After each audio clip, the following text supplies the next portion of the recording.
That'll be great. Governor, do we have 5,000 beds, 1,300 ventilators? If not, how do we get them? And Governor Noem, Lee Strubinger with South Dakota Public Broadcasting. Okay, Lee, I'm going to come to you in a minute. I've got another question in the room. The question in the room was, do we have 5,000 extra hospital beds today to handle the COVID-19 positive patients? And do we have 1,300 ventilators? We do not, but we have a plan to get there. And we will get there by the time we reach our peak infection date in June. So we do not have those currently today, but we do have a plan that we've all agreed on to how we will respond and get that capacity in place before it's needed. And I do want to ask anybody who's on the phone that if you do not have your phone muted, please mute it now. That will be helpful in hearing the questions, and it'll be helpful in them getting the response back that they need as well. So please mute your phone until you ask your question, and then mute it again right away so we can have a clear connection. Let's go to Lee. Lee, did you have a question on the phone? Yeah, thank you, Governor. You had talked about if the mitigation efforts were put in place, how they would extend the peak cases into October. Can you talk a little bit, can you unpack that a little bit for us? Because, you know, later on we were talking about staying at home and that being like the best thing for people to do. So how does that extend it out to October?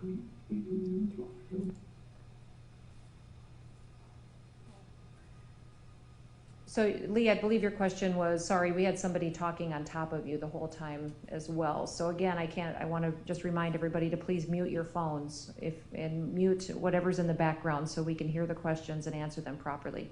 I think you talked about mitigation efforts. And so we did projections into the future on if we issued a stay-at-home order at the state of South Dakota and told everybody to stay in their homes, or for instance, if we close the borders, if we put actions in place to close all businesses except essential businesses, what would that mean? That would mean that we would potentially have less people infected severely at one time. It would lower our peak infection rate and the population numbers, but it also pushes out the date to which we would need to sustain those activities to make sure that we're getting through the virus time period it'll spend here in South Dakota. So by doing that, when you flatten that curve, you make it last longer. You don't eliminate the virus doesn't go away. And I shared yesterday at the press conference that more than likely, we could potentially see two peaks. This viruses tend to come and peak and disappear and then come back in the fall, and we need to be prepared for that as well, that we could see another round come through. We may not, but typically when you come to these type of pandemic situations with viruses, we do see that.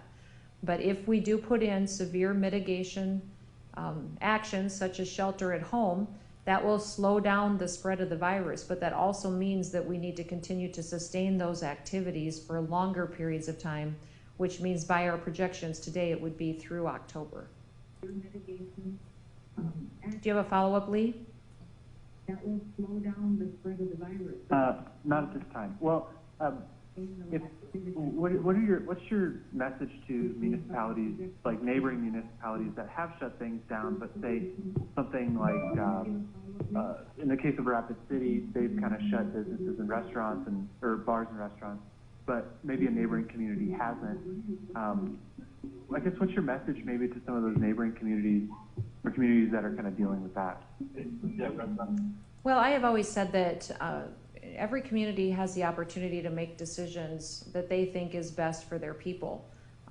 They just need to sustain those as well to make sure that they're getting through the virus situation. So what necessarily is a decision at a community level isn't going to work from border to border across the state of South Dakota. So what I have said is that I think we have very different situations throughout our state.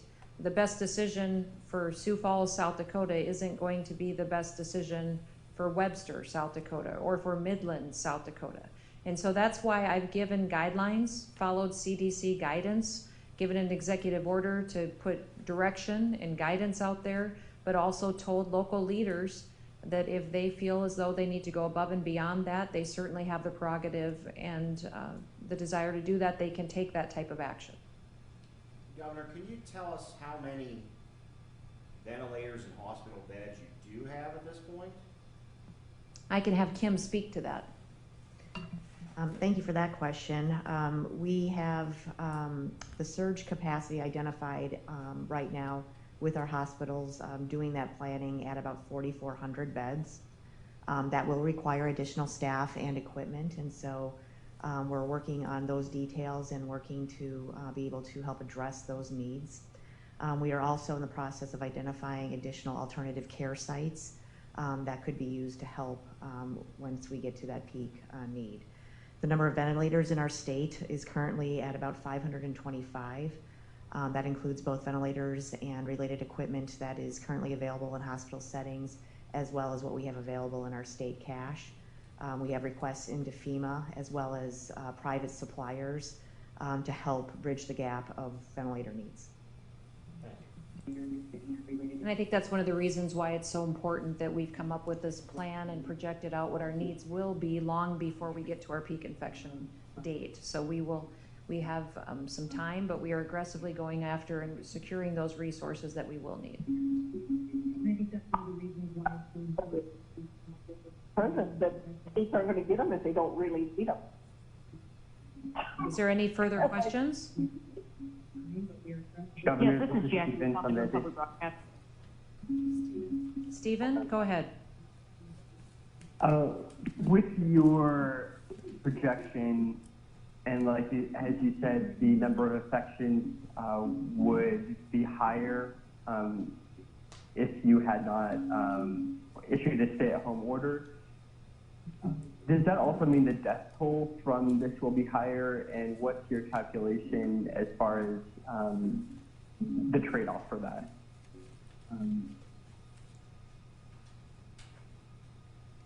Well, Stephen, I think I understand your question. At one point, if we had done no change in behavior in the state of South Dakota, we would have gotten so many people infected and needing health care at one time, we would not be able to take care of them.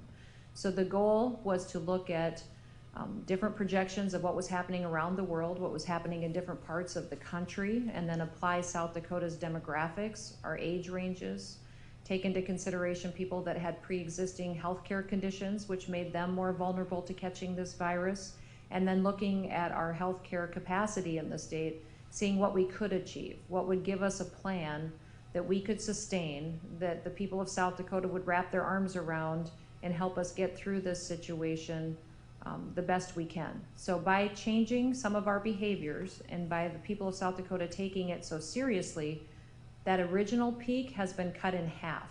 Now we've pushed it farther out into the future. It will be in June, probably about the middle of June, maybe a third week of June, around in there somewhere from our projections today. But we have cut the number of people that will need hospitalization and resources in half. And that is something that everyone at this table that's participating here has agreed to we can achieve, that we have a realistic plan that we can put more capacity in hospital beds, that we can get the ventilators that we need, and that we have the ability to staff it to get through that peak infection time period. That is what we've been looking for and spending time doing an analysis on, and that is achievable for our state. Sorry, maybe my question wasn't very clear. You had said that if you had issued stay-at-home orders, that would decrease the number of infections, but also push out the peak date to what you felt like was not a sustainable date. But would that also decrease the number of deaths from this? So this is Dr. Josh Clayton. What we're looking at and what the focus is on is the hospital bed capacity. So we do know that our current model projections do show that yes, we have had an impact in decreasing the overall bed surge capacity that we would need to help care for those COVID-19 patients. So our current model projections do put it out to that second week in June. If we do have more austere measures, the stay-at-home order and other measures that some other states are using, that does also push out the peak further. It does decrease that peak overall. And it would have the same impact as it has for hospital beds to any deaths that we would see from COVID-19. Patrick? To summarize then, if we follow these current measures, staying in place, working at home, no school, should be in place, recommended guidance through the end of August? Yes, the question is if we currently stay where we are today, if we follow the mitigation measures we have in place, if we stay at home, keep groups and populations less than 10 people in one place at one time, if we continue to be diligent about washing our hands, social distancing, staying 6 feet away from each other, and be responsible about achieving that, then yes, we should reach our peak infection date in June, but we cannot stop doing that until August. We need to continue to ride out that peak and make sure we're keeping all of those pieces of the puzzle in place until we get through August in order to follow the plan that we've laid out for you today. So schools are looking at a fall start. More than likely, yes. We have closed down schools. I have through May 1st. I believe that we'll be reevaluating and putting out more guidance to school districts this coming week based on what we know on this plan. And we'll be looking at how we get through August and to know what will happen this fall. Probably. Governor, do the numbers you presented account for Indian Health Service facilities and cases on the reservations? Yes, we are. The question are we taking into account Indian Health Service capacity, even Veterans Affairs, and the VA has some capacity. So yes, we've done an analysis of all of those medical facilities and what resources they can bring to the table too in meeting the needs that South Dakota will have. And we have several other smaller independent hospitals and clinics that we've identified and will keep a part of the plan as well. Other questions? This is Jackie with SDPB. Yes, Jackie, go ahead. I'm wondering what your projections are showing for anticipated death tolls at this time. This is Kim Alsom-Risden. Again, I just want to reiterate what the governor and Dr. Clayton and all the folks here today have discussed, and that is we're really focusing on what projections do we need to be able to have an adequate hospital capacity to deal with COVID-19. We've talked in the past about various percentages of deaths associated with COVID-19, and that ranges from 0.5 to 3% of positive cases. And we're not going to give you a specific number. I guess there's no way for us to know that. We don't know what could change in the next day, the next week, the next month. We're certainly hoping that therapeutics will come online, that we'll have the ability to have something that works to help patients recover better and quicker and faster. And so that's all things that I know is aggressively being pursued at the national level and that we'll continue to look at and consider as well. So this is the plan that we have to move forward with today based on the data and the science of what we know of this virus today, and we will continue to pursue that to take care of the people of South Dakota. I just wondered if, just a little bit of clarity, is there any projection for how many people will be infected at one time? Do we have? Dr. Clayton, do you want to speak to that? The overall focus has been kind of on that bed capacity, but the curve for the number of people that would typically end up infected does follow that same overall curve for hospital beds. It's very highly variable. So we don't necessarily have the overall number of individuals that would be infected on a single day as an example. A little bit of that is due to an individual having a variability in terms of after they have been exposed to the virus, how long from that time of exposure to the time when they do develop illness. We know that the time varies from about 2 days to about 14 days. That middle number where most people do develop illness is about 5 days after they have been exposed to someone infected with the COVID-19 virus. But that's not something that we've actively modeled with this. Our main focus has been on the hospital bed capacity. About 5 days after they have been Further questions? someone infected with the COVID-19 virus. We've got one in the room, and then we'll take the one that's on the phone.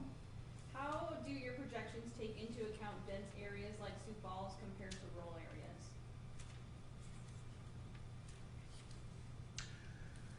areas? So the projections are mainly focused on the population in total. The essential impact on population density and how many contacts that a person would have in a given week is kind of taken into account in some of the social distancing or the decrease of the R0 value, which is the number of people that you would typically come into contact with and could potentially infect with the COVID-19 virus. So while it's not directly incorporated into the model, there are some ways that we have looked at that and overall looking at how many contacts that a person has, and that would be different in a rural area than in an urban area. Incorporated into the model. But it certainly underlies the importance of why we have a South Dakota plan, and we don't follow the same plan that a much more populated state would follow, because our population density is much different than an area such as New Jersey or Louisiana or somewhere like that. So we took into account our population density and then are looking specifically county by county to identify individuals that we know of are elderly in that county, how many in that county have health conditions already that would make them more vulnerable, and making sure that we're putting resources close by and nearby where we can care for them and be prepared for if they were to become infected and have complications, how we would get them taken care of. So that analysis and planning by the Department of Health in conjunctions with our healthcare providers is incredibly important in this plan as well. Okay, we had a question on the phone line. Just looking ahead for if you're considering these restrictions taking place through August, are you discouraging people from coming here, visiting into South Dakota through that period as well? We have all kinds of conversations going forward, and each of our agencies and departments are coming up with plans for how they will operate in the coming months and how they will continue to do their due diligence. I know our Department of Tourism is having conversations about what life looks like and what their advertising plans look like in light of this virus, and they will continue to communicate that as well. But we do not have any current plans to encourage people to come to South Dakota and visit us. We want to make sure we're taking care of the people of our state and that we are slowing down the spread, and all of our actions will back that plan up. This is Trevor Mitchell with the Argus Leader. Yes, Trevor, go ahead. So I guess I'm wondering, when you're talking about not sharing a number of projected deaths because it's a fluid and dynamic, possibly changing number, you said at the start of this that all of these numbers are fluid and dynamic and changing. So I'm wondering why this number specifically. Is the state tracking it? Does the state have projections on this? Is it not being tracked? Well, Trevor, all you have to do is use the formula that Kim just gave you in the previous answer. So that number can be very different if it's 0.5 of the infected individuals or it's 3% of the infected individuals. We expect it could be 1,000 people in the state of South Dakota, but we don't know. And it all depends on how an individual's body will react to the virus. And if a person that is vulnerable, if they have health conditions, and if they stay home by themselves and don't expose themselves to anybody else, they may very well get through this whole situation without contracting the virus or putting their health at risk. But if people don't take personal responsibility for their health and those around them, if they don't follow our recommendations, We just can't possibly predict what the ramifications of that would be. And that's why, you've heard me say over and over again, Trevor, that I'm going to be as honest with you as possible. I'm going to give you the facts and give the people of South Dakota the facts, and it is up to each and every one of them to personally take this on as a challenge to how they are going to change their way of life to protect their communities. That is really the plan that I am asking all of you to get on board with and to make sure you're doing, because we have vulnerable people that need to stay home. Our elderly population are people that have health conditions already that compromises them, but we need people to stay home that don't, that are just carriers as well, that they need to do exactly like Dr. Settle recommended, is plan out their activities, make sure that they're not out exposing other people too often, and that they're really being responsible. And that's why that death number is very hard to predict, hard to know. We could be speculating, and we've long said we're going to focus on facts and the data and the science to make decisions, and this is a plan that we've all decided is one we can plan for and put into place for South Dakota. Okay, a question somewhat related then. When you talk about the necessity of having sometime at our mid-June peak 5,000 hospital beds and 1,300 ventilators, is that number, where in the range of 30% to 70% infection are those ventilator and hospital bed numbers? So when we do look at the impact of individuals who are infected with COVID-19, really what we're looking at is those infections occur on a range. So you have some individuals who will have asymptomatic infection, and most of those individuals, as we've talked about before, will have very mild symptoms. And unfortunately, we do have a certain percentage that will have more severe outcomes that do require hospitalization, that do require that advanced level of care that does include the need to be ventilated. The overall focus is really around the numbers depend a lot on whether or not we are able to do a large amount of testing. So if we're able to test all individuals who we suspect may have a COVID-19 infection, that mortality rate due to COVID-19 will be much smaller. It will be closer to 0.5%. If we are unable to test all individuals, that number will look bigger. That number will look closer to around that 3%, as we've seen coming out of some of the studies from China and Italy and other places.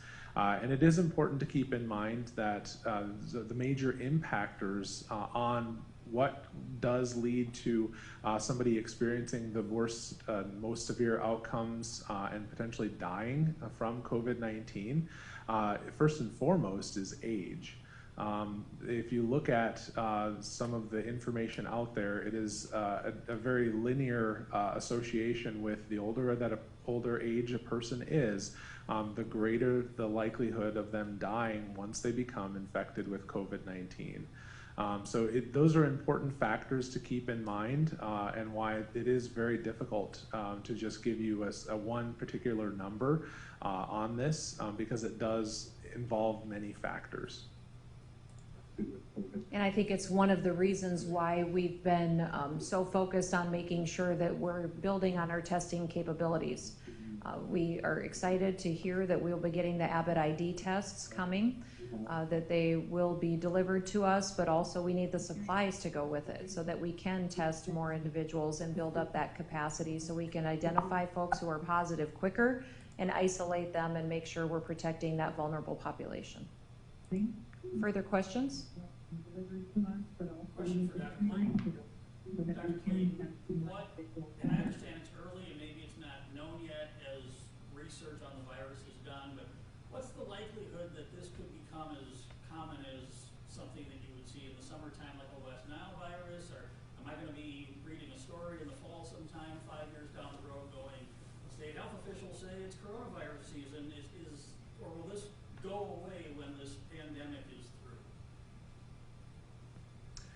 So the question was, will we see this novel coronavirus, the COVID-19 virus, becoming more typical, either showing seasonality as we see with influenza, or maybe more like our other human coronaviruses that circulate at different points throughout the year, typically our winter season. And if I had a crystal ball, I would be able to fully answer that question. But I think the important thing to note is that this is not going away anytime soon.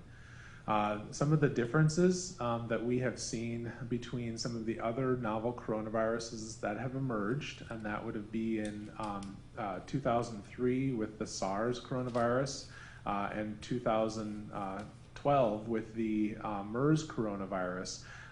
Those had very short lives in terms of, they were very impactful. We did see a large number of people who developed illness and a large number of people who died from those illnesses, but they did not reach the level of being considered a pandemic virus as we have with COVID-19.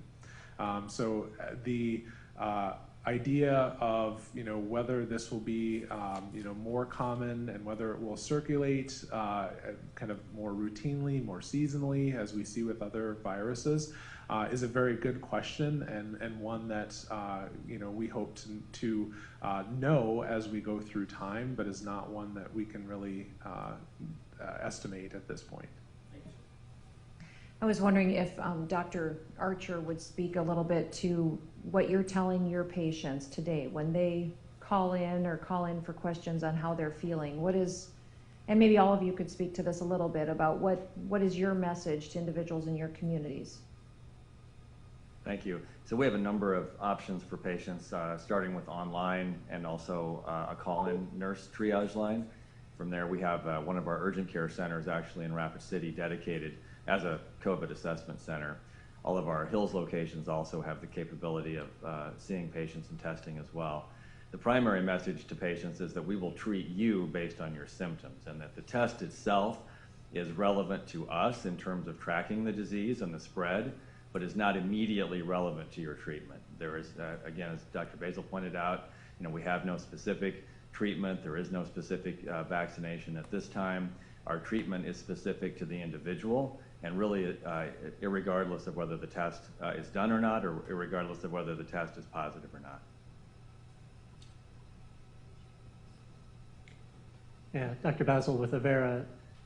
Similarly, we are first and foremost, if you think you have symptoms that may be COVID related, we're telling you to stay home and give us a call. You can either call your primary physician or our central call number so that we can assess you. And similarly, the test can be helpful, especially in hospitalized patients, but we base our treatment based off of the symptoms and what you have. Another piece that we're really doing is life has to go on from a standpoint of patient care. So we still have babies being born. We still need to get babies vaccinated. And so another thing that we've really done is we've had a wholesale change in just a matter of a couple of weeks away from in-person visits to telemedicine visits. And so my wife is a pulmonary and critical care physician. And yesterday when she was in clinic, she saw about 80% of her usual volume in clinic. Each and every one of those was via telemedicine. In a matter of 2 weeks, we were able to turn that over. Now, obviously, we still need to bring those babies in to get their shots and stuff, but we're, having discussions, even drive-by shots and stuff like that. I mean, this is a different world we live in, but the innovation of our health partners and all of us are meeting that challenge. Thank you. Yeah, very similar stories. I think the ability to flip on a dime to move to online healthcare has been phenomenal. I do think it's one of those lasting changes. I think the world will be a different place after this pandemic, and I think that will be one of those lasting changes that now that our physicians and our patients are used to doing more of that online medicine, we'll be doing much more of that. So we've seen incredible numbers of online visits as well. I think the other thing that we're telling our patients is that we're here for you. I mean, we are here to take care of you, and we are looking at different options for treatments. So we have many clinical trials open. We are making sure we're getting some of the medications that are options for patients. We've been using those on inpatients that we've had. So we want to make sure that we're offering everything that any other patient would receive on either coast. So we're making sure that we have those available. So if you should become ill, that we can at least try those medications. Further questions? This is Morgan from the Rapid City Journal. Yes, Morgan. Could you speak a little to the National Guard building hospitals? Would those be like different freestanding structures on their own and kind of temporary, or would they go into some of these empty buildings right now, like schools and that kind of thing? Yes, I have utilized our National Guard resources to set up hospitals that will help build in this type of capacity. They are currently planning in Sioux Falls and Rapid City, 100-bed hospitals that will complement and will work with this plan. They, as a part of their process, and they are the experts on this, they do this every day, will identify appropriate facilities for them to use, that they will tap into and set up full, complete hospitals that they will have the ability to staff as well, which is going to be a help to our healthcare systems who will have staffing things to mitigate to make sure that they're able to meet the need that will be asked of them. So that planning is undergoing. Our National Guard is on the task and they will accomplish it and do an outstanding job like they always do.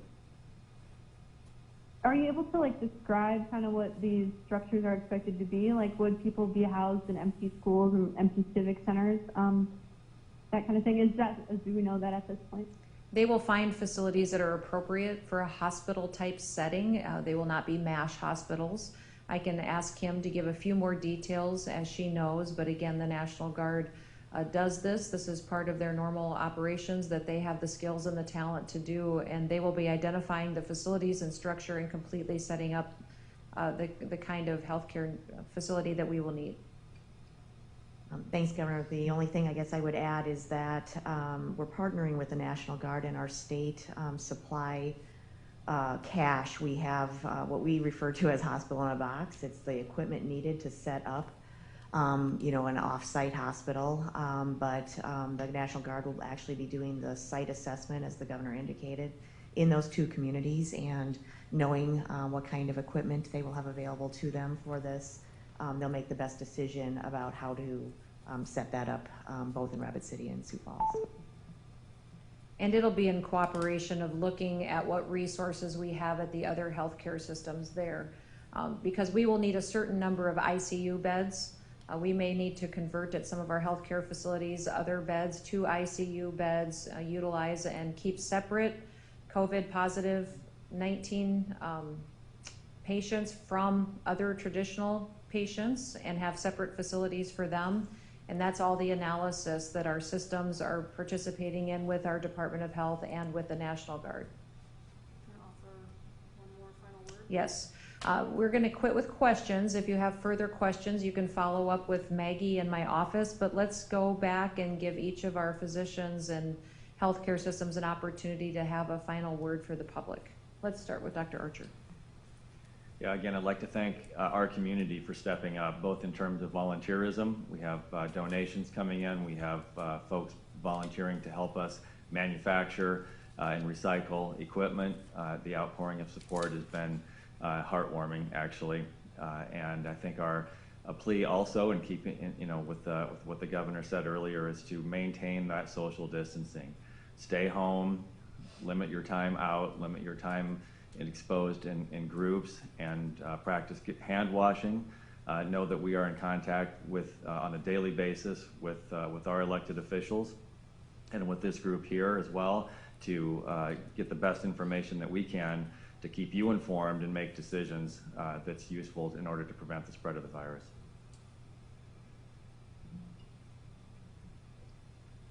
Yeah, to close, I would like to thank again the Governor's Secretary, Dr. Clayton, our other health partners. When we look at these numbers, they can be really daunting. And then I look at the people that are coming forward, the stories that you're hearing. This will change us, but it's bringing us together. At the same time that we're being physically distanced, we're coming together socially, to your point. And we will come out of this stronger. The innovation that we're coming through this, we can get through it. Just stay home and be safe. That's fantastic words. The only other thing I would add is that these are very stressful times, and each individual on any given day is experiencing some level of stress or anxiety that you might not be aware of. And I think it's an opportunity for all of us to show a little grace for each other, and kind of assume good intentions, assume that everyone is doing the best they can, and really be there to help out and help each other out, because it will get more stressful, and everyone is having their own levels of anxiety, and we can get through it if we show grace to each other and we're good to each other. I really want to hug everybody right now. No, everybody who knows me knows I'm kind of a hugger, but so here's my concern, is that by looking at the charts that we've shown you, by telling you the plan, and by showing you the time frame for how long we will have to maintain the kind of activities that we have the last couple of weeks, I'm concerned that people will think they can't do it. And I want to offer just a word of encouragement to the people of South Dakota. I have traveled this country. I have traveled the world. I have worked for you, and you know me, and I know you because I grew up here, I was born here, and I'm still here. We are tougher than anybody else I've ever met before. You don't just happen to live in South Dakota. You live here on purpose, and you do it because you're resilient and because you know how to work hard to see a job and get it done. And while we have an incredible challenge ahead of us the next few months, I have all the faith in the world in the people of our state. I know we can do this, that we can rely on each other to be responsible and to take care of each other and to make sure that we're diligent about being responsible. So thank you all so much for the blessing of being with you and working with you, and all of you at the table for investing so much of your time and energy and heart into this. This is something that, again, I want to remind you is dynamic and fluid as we learn more about the virus, as it spreads. Plans may adjust, but this is the facts as we know it today. We have a plan we know we can use to protect the people of South Dakota, and I have all the faith in the world that we can accomplish it together. So go out and be an encouragement to someone today, and thank you all, and follow up with me in my office if you have any questions going forward. Thanks so much. Have a wonderful day.